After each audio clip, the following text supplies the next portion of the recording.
hours of airtime. Good programs to serve their communities. Radio is better than ever in targeting an audience that listens to what you say. Learn more about this exciting radio broadcasting opportunity by calling WNZK Radio at 248 557 3500. This is WNZK, Dearborn Heights, Detroit, your ethnic superstation at 690 days, 680 nights.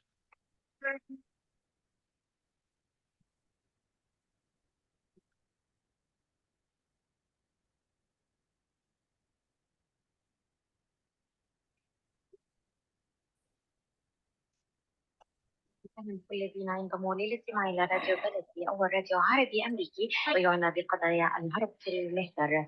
برامجنا في راديو بلدي كل يوم جمعة من 8 وحتى 9 صباحا في بث حي ومباشر عبر WNZK راديو 690 AM. صباح الخير بلدي، صباح الخير لكل مستمعينا. Welcome to Radio Baladi, the first Arab, Middle Eastern, and American simulcast radio show. Radio Baladi is broadcast every Friday morning on WNZK 690 AM from 8 until 9 Eastern Time on Good Morning Michigan. Our call-in number 248-557-3300. And now, stay tuned for the best radio talk show on Arab and American issues.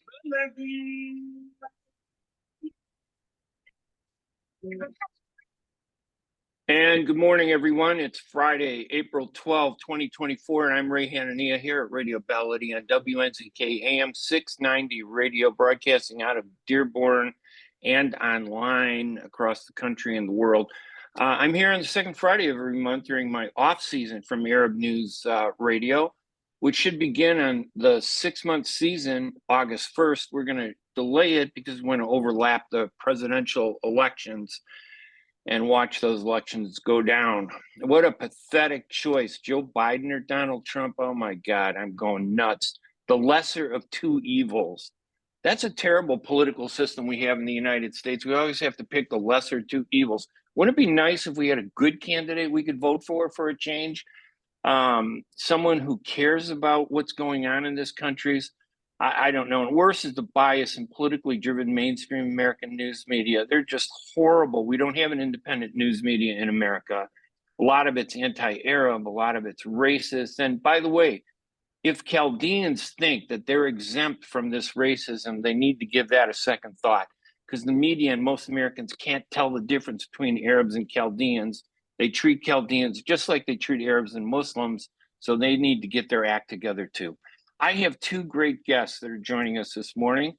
Lexis Zeidan, a Palestinian-American activist who spent most of her career focusing on educational equity for Black and Brown students, and most recently led the Listen to Michigan Vote, the uncommitted vote movement, and she is the national spokesperson for the uncommitted national movement. And we're going to talk about these different movements, how they all come together. And we also have Samra'a Luqman, a lifelong resident of Dearborn, an activist for social and environmental justice, and the former co-chair for the Abandoned Biden movement in Michigan team during the presidential primary. She works through several local PACs in the southeastern Michigan area and has been a leader in the community for over 20 years. We're broadcasting live on WNZK AM 690 radio and streaming now live on US Arab Radio Network at facebook.com/US Arab Radio. You can watch us and listen to us on the radio either way. And make sure to check out my columns and news stories at arabnews.com and at hanania.com. We're going to take a quick break, and then when we come back, we're going to talk to Lexis and our other guest, Samra'a, and we'll go through some of these issues. So hang tight. Let's take a quick break, and we'll be right back right after these messages.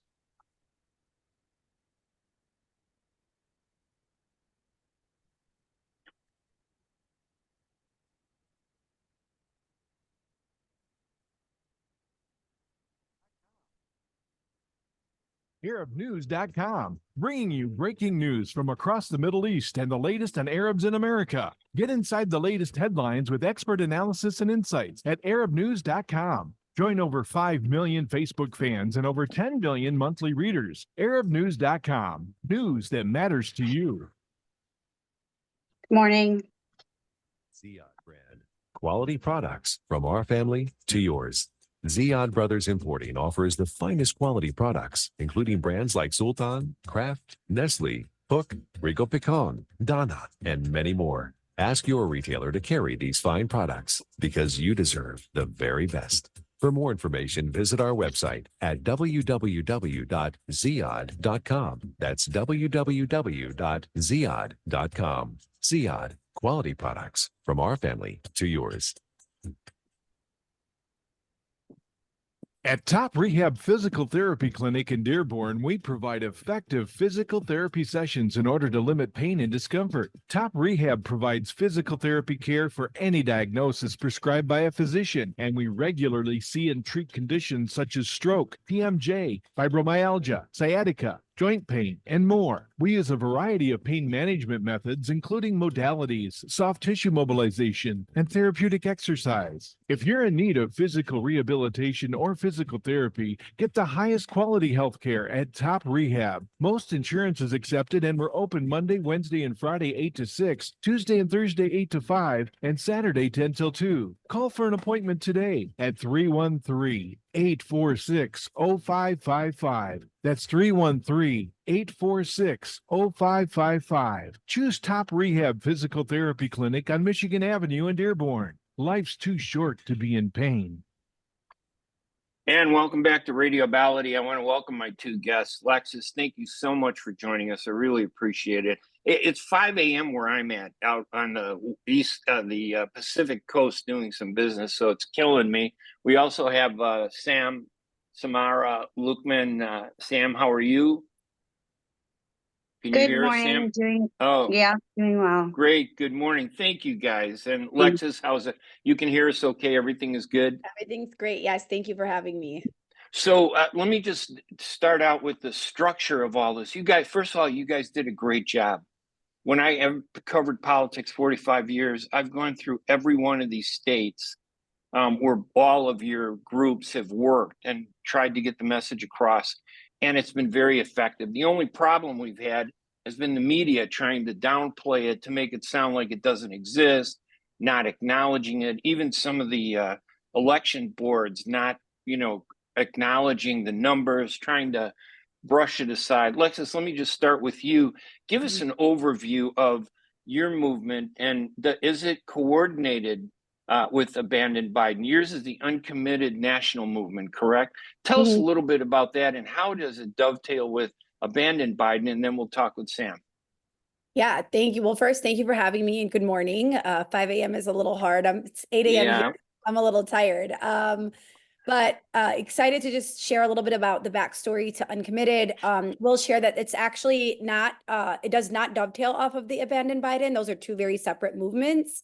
And ultimately the Uncommitted, which originated in Michigan, started off as Listen to Michigan, since Michigan is the very first primary that kicked off on February 27th, originated from a couple strategists that came together to think about how can we activate our right to vote as a way to send a message to Biden and his administration to let them know that Michigan does not sign off on genocide. A lot of our community members, particularly Michigan being Arab and Muslim, have been deeply impacted by the ongoing genocide that's happening in Gaza. Me being Palestinian myself and having family back home, we've done everything we could. We've protested in the streets, we've gone to our elected officials' houses, we've called, we've emailed, and clearly everything that we have been saying has fallen on deaf ears. When you have 80% of Democrats that are calling and demanding for a permanent ceasefire, and only 4% of your Congress is responding. And in addition to that, your president that is continuing to send aid and munitions to Israel after hearing the cries and the pleads of the people that he is supposed to serve. We decided that come February 27th, we are uncommitted to Joe Biden as a president, someone who's continuing to send use our tax dollars to send aid to a right-wing fascist government that Netanyahu is leading, that is, literally executing war crimes against Palestinians. We decided that the best way to activate our right to vote was to vote uncommitted, to let President Biden and his administration know that there are a number of key constituents that are currently uncommitted to him, and that if he does not listen to us, he is most definitely threatening our democracy come November. And so we organized with a shoestring budget. less than 3 weeks and got over 101,000 votes. We ended up getting 2 delegates, which was never in the books. And the next morning, the vote took the nation by storm, where you saw people groups across the country begin to organize in Rhode Island, Connecticut, Washington, Minnesota, Missouri, Hawaii, and choose to protest vote against President Biden because of his ongoing his stance in the ongoing genocide that's happening. All right, let me bring Sam in. Sam, first of all, pronounce your first name for me so I don't keep massacring it every time I introduce you. I apologize. No worries. You can call me Sam. It's Samra or Samra, whatever is easiest for you. Samra. Okay, they put that little accent there, and I'm going, oh, do I got to say that second A or do I just go through it?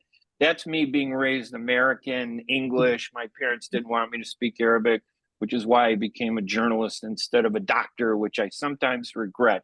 Sam, welcome to the program. Tell us a little bit about Abandon Biden, Michigan, and what they did, and even nationally, because both these groups are kind of national. I see them spreading all over.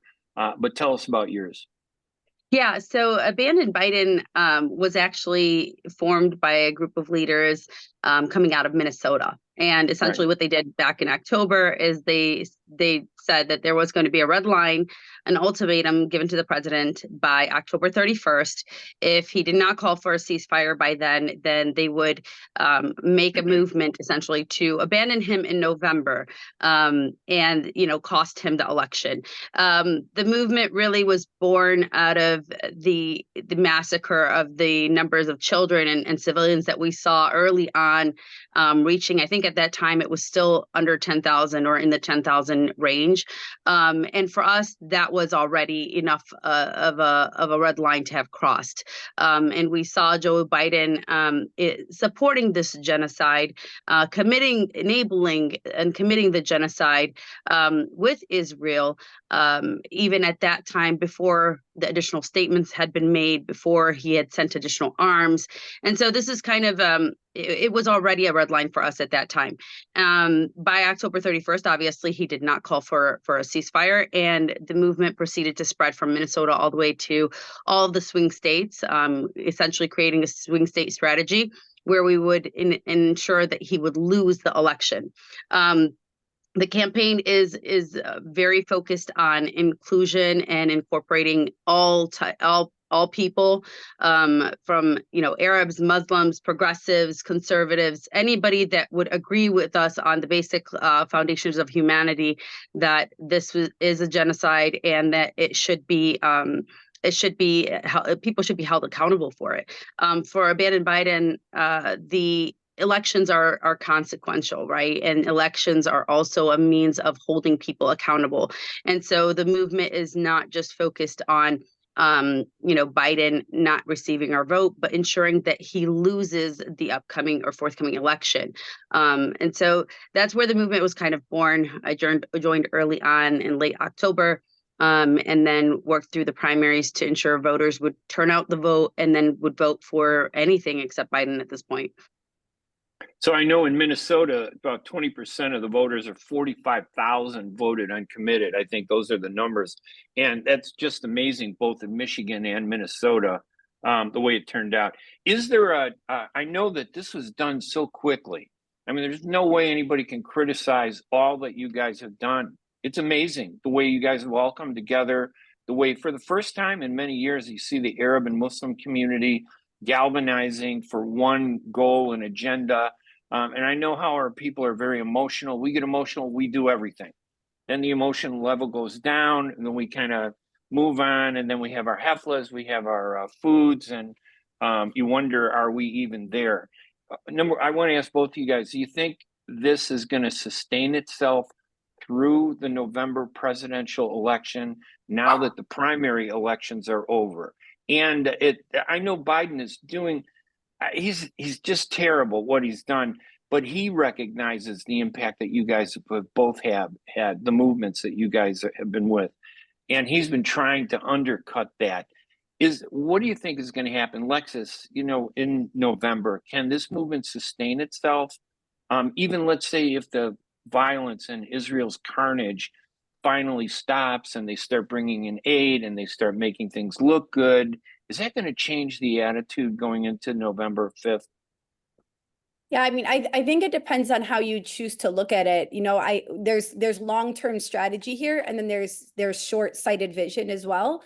And I think, you know, the short-sighted vision is really, I can't speak, you know, the community is not a monolith. I can't speak for every single person in my community. But what I can say is that there has been movements that have made a clear statement and message to Biden to let him know that his current decisions that he is making is alienating a key block of voters that could potentially hand this presidency over to Trump if he does not change course. And so ultimately, for short-sighted vision, it really does fall on Biden right now. The onus is on Biden to decide what choices is he going to make to potentially change the course, or to change course on Gaza to potentially change how people are going to respond to what happens in November. People are angry. They have a right to be angry. You have a president that is supposed to be the leader of this free nation, that's supposed to center human life, democracy, and equity, justice for all people, that has really thrown those prime values for our society out of the window to particularly side with a very right-wing fascist government that sits in direct opposition with what we believe. Long-term strategy, I do believe that there is an opportunity here where too often Arab and Muslim Americans never had the opportunity to have a negotiating seat at the table when it comes to making decisions in terms of policy, both here in America and overseas, and how it impacts our community directly. And so I think long-term vision here is you see a core group of people mobilizing to essentially showcase that Arab and Muslim Americans are a key block of voters that should not continue to be alienated. You know, we are, you know, and there's a lot of our young people too, particularly in the Arab American, Muslim American community, that are incredibly progressive, that have built the social movements and you know, human rights movements alongside other communities of color, the Black community, the Hispanic community, you know, young voters, older voters, just really mobilizing people in a direction that is saying that we want human rights to be for all people and not just select people. And I think what you're seeing is a revolutionary moment in how people organize. And I do believe, you know, you get what you organize for. And I think that right now we are organizing for long-term vision to really ensure that the policies that we create in this country are policies that are pro-peace, you know, that are centering on peace and not war. They're policies that are really going to ensure that elected officials represent their constituents and not lobbying groups or PACs. And I think that ultimately that's going to be a long-term play that will end up past that will go past November. And I will say that I'm very impressed by what you guys have done, because a lot of the spokespeople have been women Arabs and women Muslims and women activists. That shows a real, finally breaking through this barrier that, you know, sometimes the Arab community has, that the men are the leaders. We're not the leaders. You guys have done a great job helping to galvanize, as you point out, the community. Sam, can this sustain, do you think, through November? And just tell us a little bit about the same thing. Can we keep this going, given how emotional we are as Arabs? Mainly the men, I'm going to tell you. The women are very smart. The men, we go nuts with emotion. And then when it's over, sometimes we just walk away and it's very depressing. So two things that you had asked that I want to touch on. First, has it died down? You know, there has been no opportunity, no single day or week that goes by where Israel has not committed another atrocity. And so they won't allow it to die down. We have not seen any ceasefire. We have not seen any adherence to international humanitarian laws or aid coming in. And so even if we were apt or you know, likely to be that kind of a passionate community that just kind of does something for a moment and you know, forgets about it the next day, we're not even being allowed that opportunity. So on that first point, no, it's not dying down. There are chats and social media, you know, messages and videos that are incessant, that are coming in, flying in every hour on the hour. And so the community is very well aware, very, you know, still upset about it. And then it gets to the betrayal aspect. So for me personally, and for many of the people that I know, you know, this is not about it dying down. It is about what Biden has already done. The red line for us has already been that, children, an unprecedented number of children and women and men, innocent lives have been lost. And so there is no turning back and going back to, consideration of voting for him, even if this does die down. So it's very, very clear on where the community wants to go with this. We are ensuring that somebody who has committed a genocide is going to be held accountable. And on that note, you did ask a question about whether Biden has changed his rhetoric. We heard about the ceasefire that is being talked about or implemented, and reporting has come out that it was essentially an ultimatum from Iran. So in the month and a half that we've done all this work, we've threatened and we're continuing to threaten him with the November election. He continues to ignore voters. We saw that even after the primary, he 2 days after the UN resolution was voted on, he went and spoke on it and undermined it, essentially saying it's non-binding. He ensured that another arms deal was signed. This man really has no respect for the will of the people, and it's not just Arab Americans. The majority of Americans do favor a ceasefire and do favor a change in this policy, in this international policy. So I don't see him as a person who is capable of changing, who is capable of humanizing Palestinians, who is worthy of a second term in office. So I don't think this has died down. I don't think it will die down. There are voters you mentioned, like, progressive, and Lexi as well mentioned progressives. I'll tell you, I was so progressive that I wrote in Bernie Sanders in the 2020 general election. That's how far left I am on the spectrum. And yet in this election, I hear myself acquiescing and agreeing and saying, if necessary, I would vote for Trump to ensure the ouster of Joe Biden from the White House. It's come to that level of egregiousness, anger, betrayal. And at this point, we're even considering threatening other Democratic candidates. For example, our Senate race here in Michigan. I'm considering voting Justin Amash if he were to win the Republican ticket over Alyssa Slotkins, a Zionist Democrat. So it is impacting, I think, even down ballot races, and it's something that the Democratic Party really needs to assess a little bit more seriously. Yeah, I think this is the first time that Arabs have looked at American politics and realized that there really isn't much difference between Republicans and Democrats when it comes to Arabs, Muslims, Palestine, or anybody that looks Arab or Muslim, because they treat those people as badly as they treat everybody else. I know that in a way, it's kind of like a crime that is committed. You commit a crime or you're complicit in committing a crime. You can't come back later, 4 weeks later, and say, oh, I'm going to make up for it. Everything is fine. 31,000 people have been killed, and there is complicity. It doesn't make me feel any better when he gives us lip service, when President Biden does this. And one of the things I want to point out, then I want to ask you guys about this, about Trump. Now, I voted for Donald Trump in 2016. And the reason I voted for Donald Trump in 2016 was I could not support Hillary Clinton because she did the same thing in Gaza when she was the Secretary of State.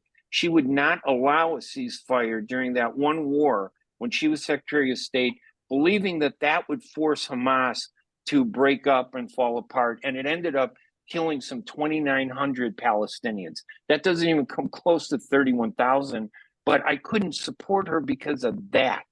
So I voted for Trump, and he turned out to be one of the worst presidents we had. Then I voted for Biden 2020, thinking, well, this guy made a partnership with us. He reached out to us, and then he betrayed us, which is worse. So I have a choice, and I think Arabs do too. Do I vote for a Republican who hates me, or do I vote for a Democrat who says he loves me but stabs me in my back? And this one last line I want to leave everybody with is, 4 years of Donald Trump doesn't even come close to 4 months of massacres under Joe Biden. Lexis, how do we tell people and explain that to them, that this isn't about selecting Joe Biden or Donald Trump. It's really about raising that level to empower ourselves and say enough is enough, and we'll deal with the consequences later. Because we read in the paper, like the far left media keeps saying, oh, the Arabs, they're never going to vote for Trump. This isn't about Trump, is it? Yeah, I think it's a very loaded question because rightfully so, people engage in things like this emotionally, as you've said. And I think that what we need to continue to remind ourselves is our emotions are not more important than lives being taken in Palestine. Right. And that Correct. we don't know what will happen in November. And that I ask folks to remember to always center the lives that are being lost, and that we are only accountable to the children, the men, and the women in Gaza over us trying to send a message to any president. Our emotions are it should never supersede the value of human life. Now, with that being said, I believe that there is, again, it's long-term strategy. The issue, I believe, with Arab Americans is that we have far too often, we swing whichever side we believe we want to go to. And it doesn't create collective long-term strategy or power within a specific party. And it's okay. Not that it's okay, but it's understandable. When you think about the role that America has played in literally decimating the Middle East. And I, as a Christian and a Palestinian, I've often said that I believe that they've also created major divide within the Arab American community, both between the Christians and the Muslims. You've seen it in Iraq. You talked about it and mentioned it with the Chaldeans. There's been so much divide that has been led by so much war that has been spread across our region because of Israel and the United States. And so I think what people need to remember is that it's about building power under the premise of valuing human life. For me personally, what I will say is I have never voted Republican and will never vote Republican, because on the basis of principles, Republicans do not stand for what I believe in. Right. And what I think is that it's very easy for us to tap into our system one thinking, meaning that the easy thing to do here is to tell Joe Biden, screw you, and go vote Republican, and say that out loud because of how our emotions are telling us to react.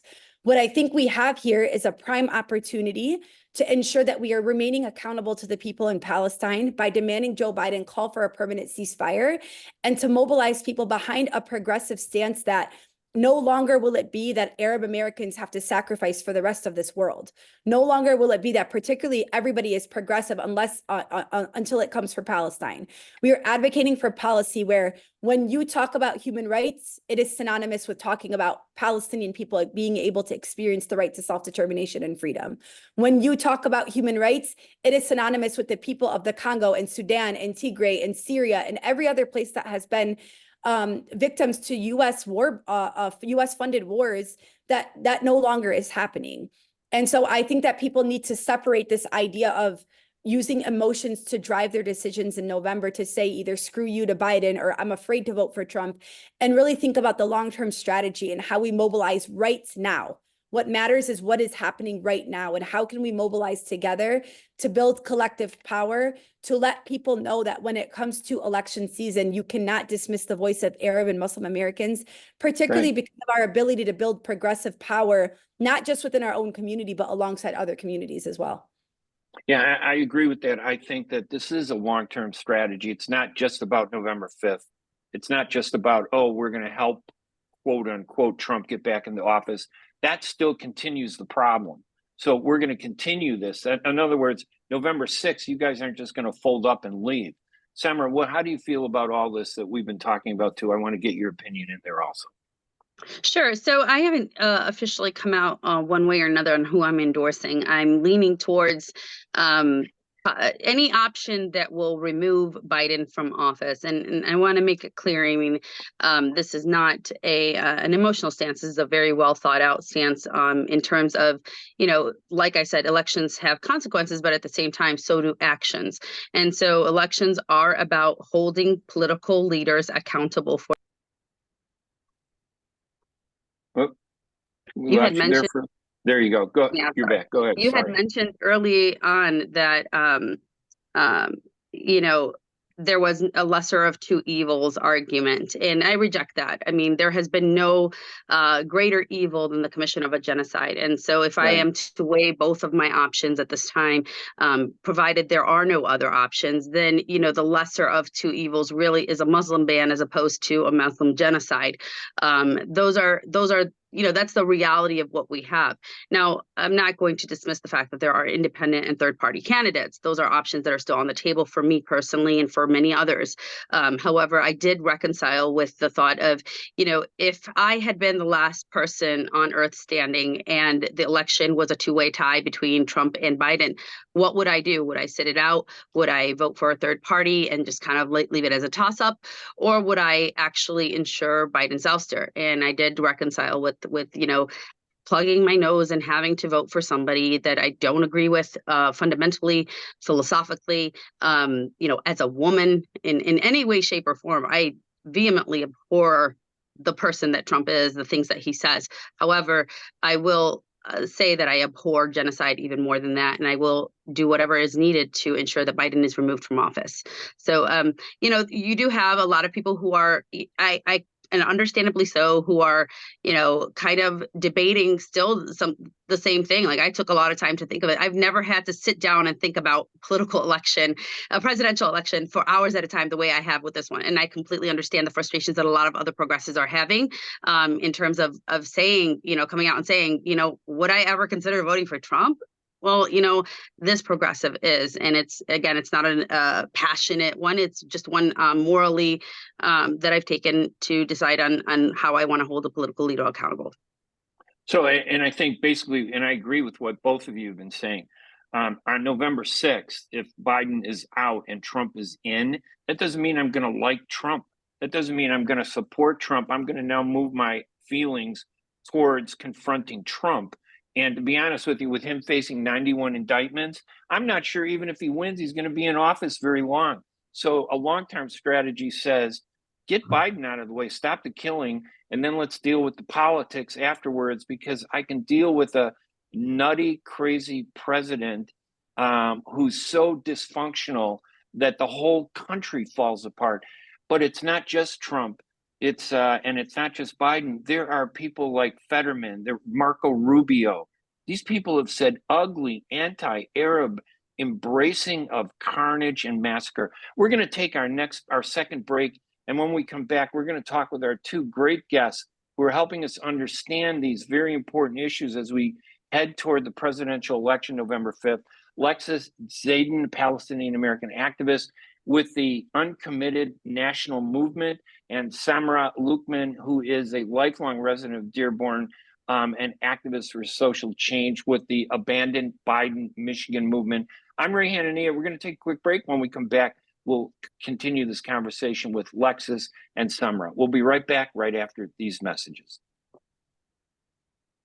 With more than 30,000 successful in vitro fertilizations, IVF Michigan is now ranked as one of America's best fertility clinics, according to Newsweek magazine. IVF Michigan fertility centers are the recognized leaders in high-quality fertility care. With locations in Bloomfield Hills and 9 other cities in Michigan and Ohio, IVF has experts in all aspects of the field. A founding member, American board-certified Dr. Nicholas Shama, is one of the leading reproductive endocrinologists in Michigan and Ohio. He has performed over 20,000 successful IVF cases, and it's helped thousands of couples fulfill their dreams of parenthood.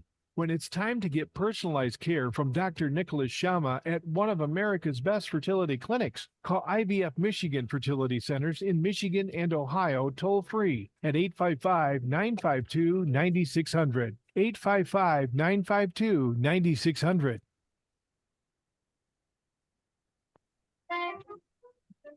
Are you going to start a restaurant or grocery store soon?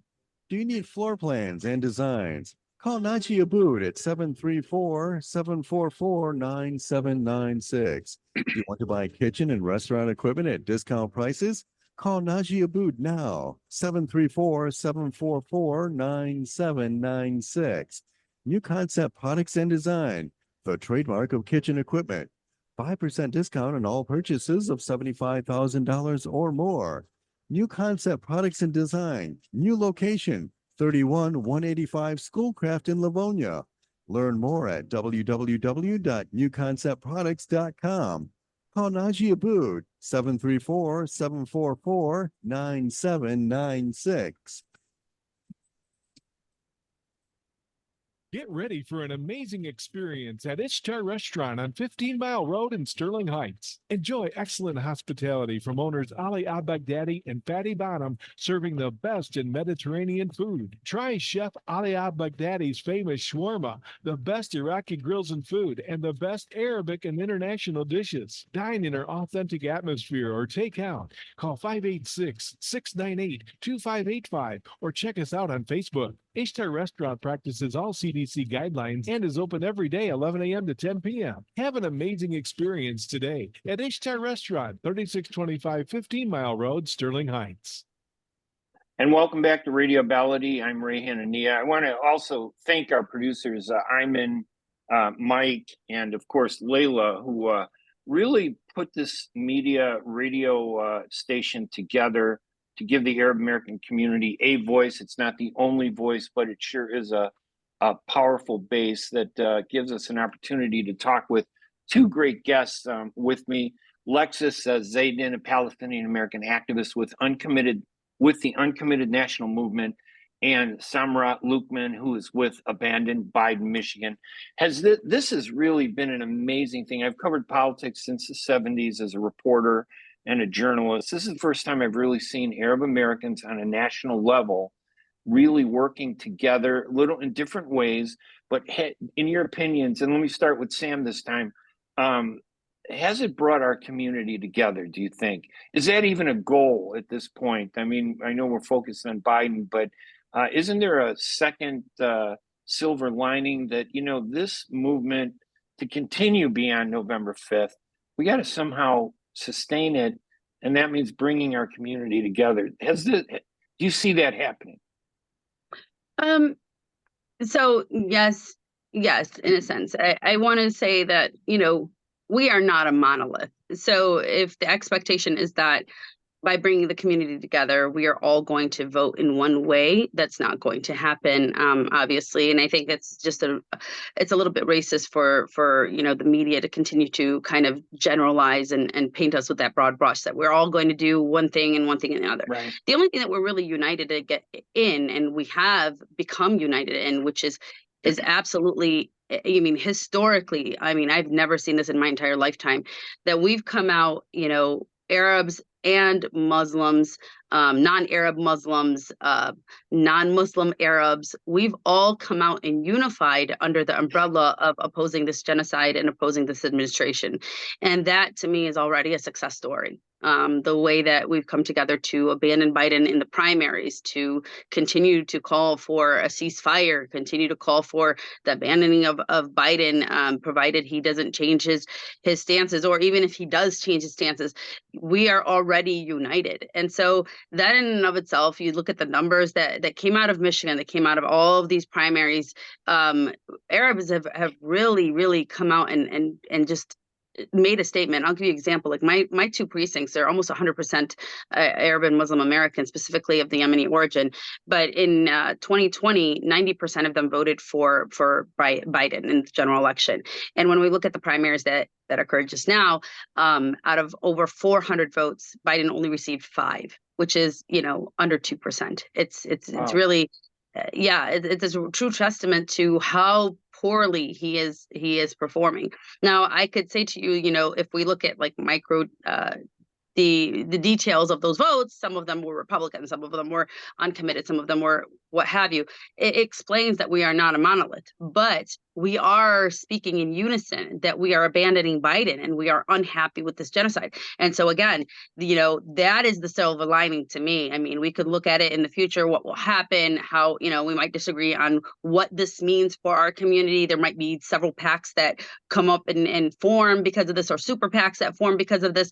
But at the end of the day, we've already succeeded by basically holding hands and saying we oppose this. And Alexis, for this to continue, do we have to have 31,000 more Palestinians killed? In other words, after November 6th, for all of us to say, yeah, we're going to do something? Or can we look back at what happened and say, we're going to move forward and we can continue to do some good? Because honestly, I'm just not happy going back to the way it was.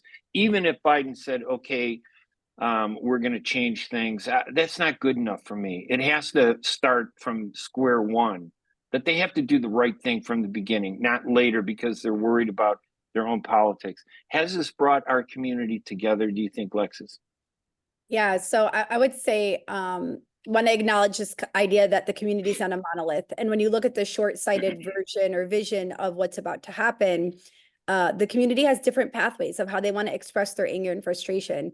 But I think, again, I'm very big on long-term vision, long-term strategy here. And I do think that the community has collectively come together under the umbrella that we are no longer going to settle for a president who values war and opposes peace. And I think that no matter what your decision is and how you get there come November, the goal that we all are, like, the thing that we are all frustrated about and upset against is that, you know, our region, in which most of our parents and our families have descended from, are continuing to be decimated by wars and bombs, and that we are no longer settling for this idea that wars are the answer to peace. And I think that is a collective thing that we have all decided that we are against, and that we are going to work towards that collective goal. And I think that's what's most important in communities, is you're never going to have every single community member on the same page about pathways and decisions and how we get there. But if there's a collective North Star that we all value, or that we value collectively, then that's how you create real lasting change. And I do see our community doing that.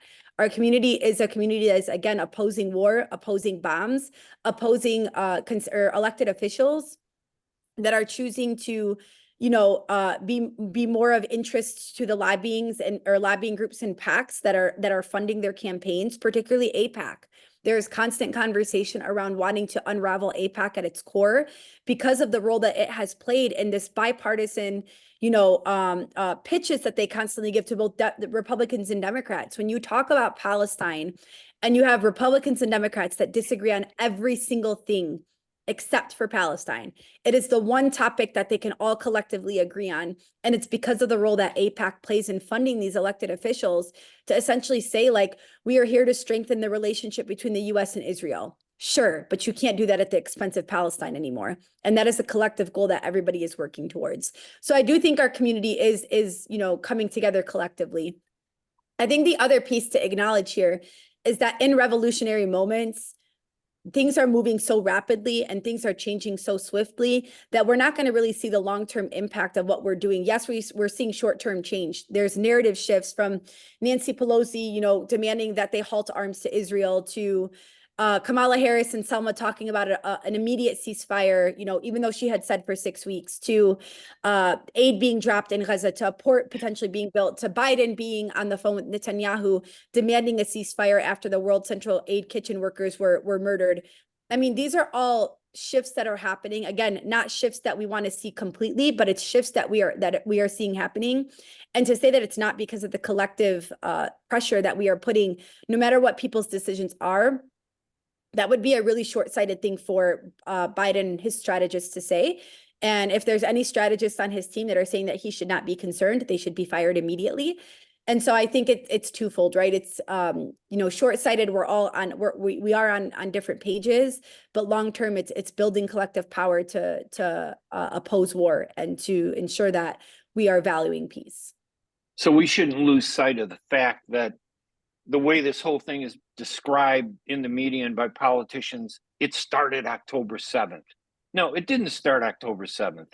It's almost, that's even worse when people tell me that. I go, wait a minute, are you kidding me that the 200 people that were Palestinians killed prior to October 7th in 2023 don't matter? The 400 Palestinians killed in 2022 before October 7th, they don't matter. That's a fundamental problem that we have in this country, that the only time this matters is when Israelis are victimized and it starts a conflict and it gets blurred and the media plays into it. All those horrible things that were said about October 7th, and I'm not going to justify October 7th at all. A lot of innocent people were murdered, and I don't think any of us are saying that we wanted to see that at all. But the lengths that they went to create an environment in which it allowed Israel's government to go and do whatever it wanted to a civilian population in Gaza, to destroy mosques, churches, schools, hospitals, entire villages, entire cities, every home, every business. They created that atmosphere to do that. So we're going to take our final break, and then I'd like to ask the two of you, instead of me telling you what the topics are, you can expand it. Tell us, what am I missing? What are we missing? What do we need to do? What direction we should go at? I'm Ray Hanania. We're going to take a quick break. When we come back, we'll continue our discussion with Lexis Zeidan and Sam Luqman. I'm Ray Hanania. We'll be right back right after these messages. ArabNews.com, bringing you breaking news from across the Middle East and the latest on Arabs in America. Get inside the latest headlines with expert analysis and insights at ArabNews.com. Join over 5 million Facebook fans and over 10 million monthly readers. ArabNews.com, news that matters to you. Life for Relief and Development has now been rated as one of the best charities for humanitarian aid. Life's humanitarian projects span the globe, and Life is celebrating its 30th anniversary of providing essential life-saving aid to people and communities in 36 countries, regardless of race, color, religion, or cultural background. Where there is life, there is hope. And when disaster occurs here or around the world, including being one of the first responders to the Turkey-Syria earthquake crisis, Life for Relief and Development rushes in to provide food, medical aid, and shelter to those in need. We are looking to help the earthquake victims, and we take 0% overhead on emergency donations. So please help improve these efforts. Learn more about our involvement to help the helpless and bring hope where it's needed most. And make your tax-deductible donation to Life for Relief and Development now at lifeusa.org or call 248-424-7493. That's 248-424-7493. When you're looking for the best in optical care, Dr. Imad Nakash is your doctor to see. With years of experience and thousands of successful procedures performed, you can trust your eyes to Dr. Imad Nakash. See Dr. Imad Nakash and his professional staff for your eye care needs. There's 2 locations to serve you. In Hazel Park, call 248-336-3937. 248-336-3937. In Rochester Hills, call 248-299-3937. That's 248-299-3937. And welcome back to Radio Baladi. I'm Ray Hanania, and we have 2 great guests, Samra'a Luqman from the Abandoned Biden, Michigan movement, and Lexis Zeidan from the Uncommitted National Movement. These 2 groups and other groups have done a tremendous job of elevating important issues and getting the community and supporters in around us, not just Arabs and Muslims, but other people who believe in the principle of not doing what has been done. This is, I just kind of want to turn it over to each of you and just maybe talk about something that I haven't brought up that you feel is important. Samra'a, if you want to start first, any other issues that you think we should be talking about that I haven't brought up? Yeah, a couple things. So first, I want to just reiterate that the views that I expressed are my own personal views and not reflective of any campaign or political action committee that I work with.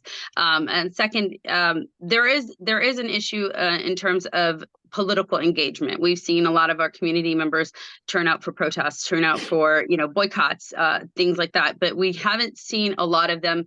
Well, we have seen a lot, I should say that, but we haven't seen enough or more turn out for political types of events, or like door knocking or volunteering, or volunteer voter drives, voter registration drives, excuse me. So those are the things that some of the community needs to kind of be aware of and awakened to, that it's not just us screaming with a megaphone from a soapbox. It is us actually becoming politically engaged, attending meetings, and maybe learning from our other, our neighbors and our brothers and sisters in the other communities, Black community, white community, Jewish community.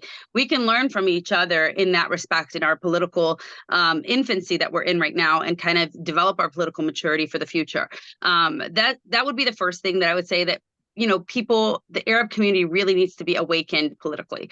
The other thing that I think that is often forgotten is the fact there are down ballot races, and that I think personally, I view our impact as not just with the presidential election, but as you so rightly mentioned, there are other candidates, Fetterman, Rubio, that's not in our state, but other candidates that we should be discussing, attacking, putting their feet to the fire and going after. And so this is really an ample time for us to start talking about the Senate race, the House district races, the different representatives within the state legislature.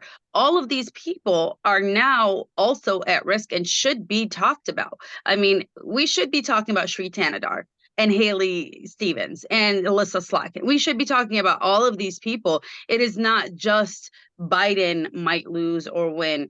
It's everybody down the line. I think that as a community, I mean, the majority of Arabs and Muslims have been predominantly Democratic for the last couple of cycles.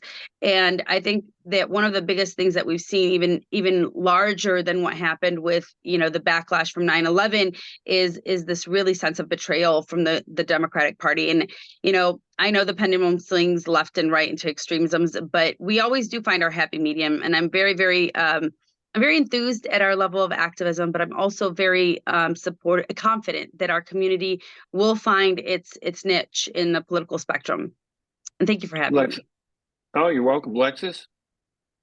Yeah, I think a couple things. First, I want to share with people that, when you're seeing something so egregious happen, such as this genocide unfolding, it sparks a sense of urgency and a movement that revolutionizes the way that we typically norm towards society.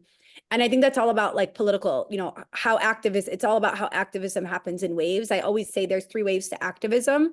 Your first wave is sounding the alarm that an injustice is happening, which you saw happening in the early months of October and November. And then wave 2 is you educate people. A lot of folks did not know the history of Israel and Palestine. They did not know that it started 75 years ago. They did not know that there was a Nakba that happened. And I had friends that were very close to me that were, posting of I stand with Israel. And then after, educating them, they're like, holy crap, I didn't know any of this. This is crazy.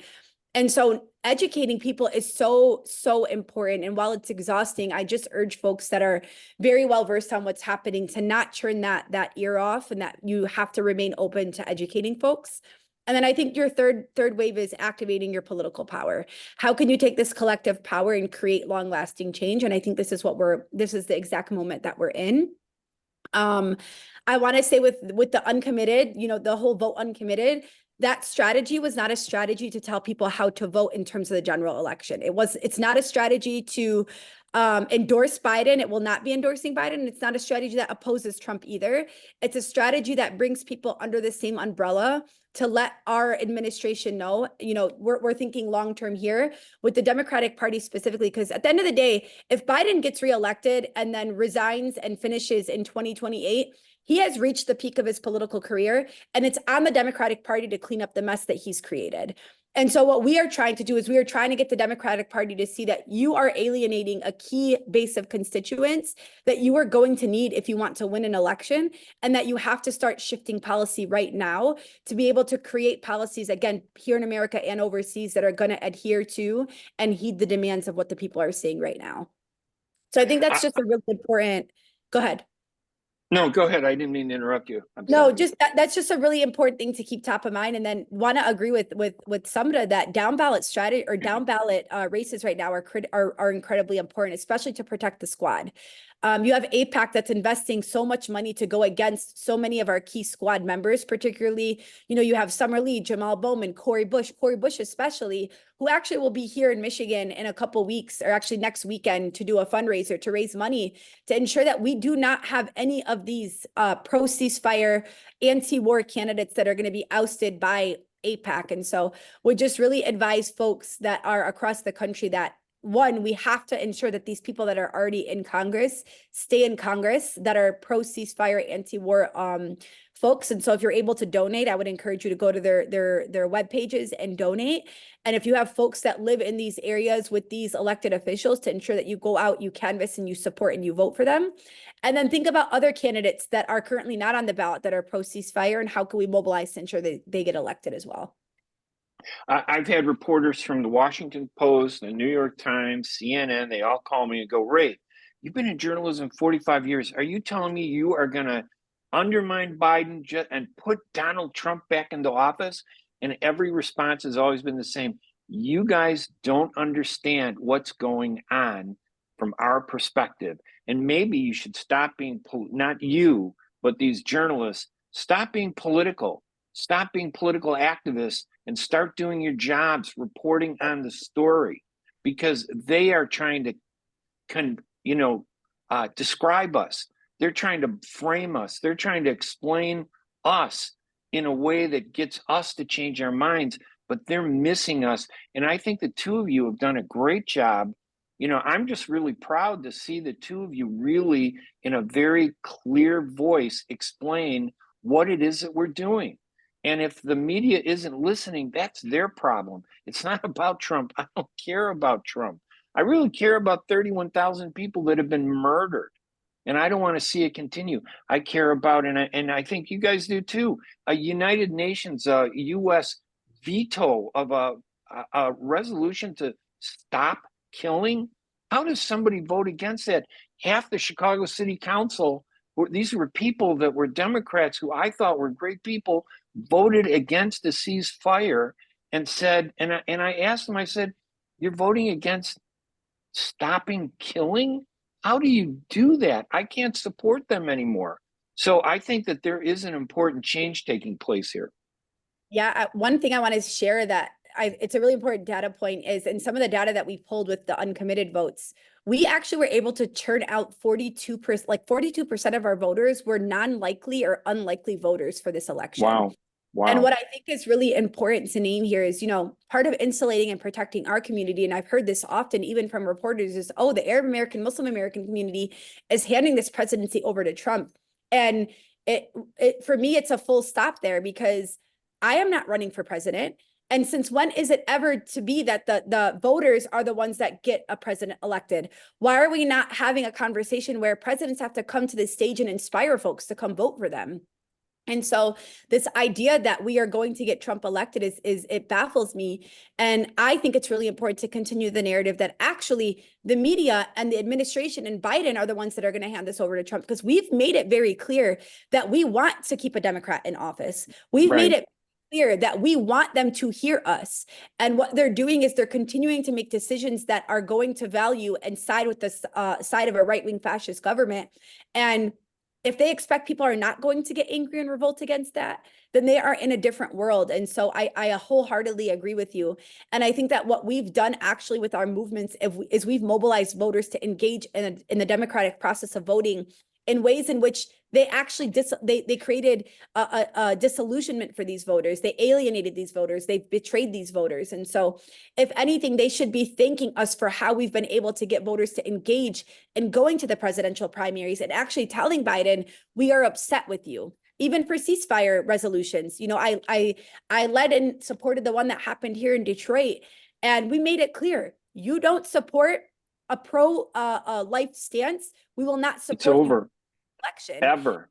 For anybody that says that we are handing it over, what we are in fact doing is we are engaging in a political way that we've never done before. We are telling our elected officials what we want to see and what we want to hear. And if they choose not to agree with that, this is no longer us getting in line because we think that it's the better option.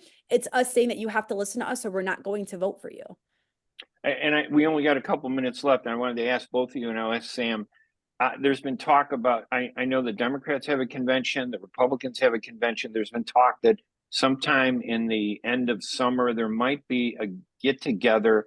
I don't want to call it a convention, but maybe it is a convention where Uncommitted and Abandon Biden and all these other groups, where we bring it together to kind of really kind of put a exclamation at the end of this not the end of this movement, but to emphasize this movement.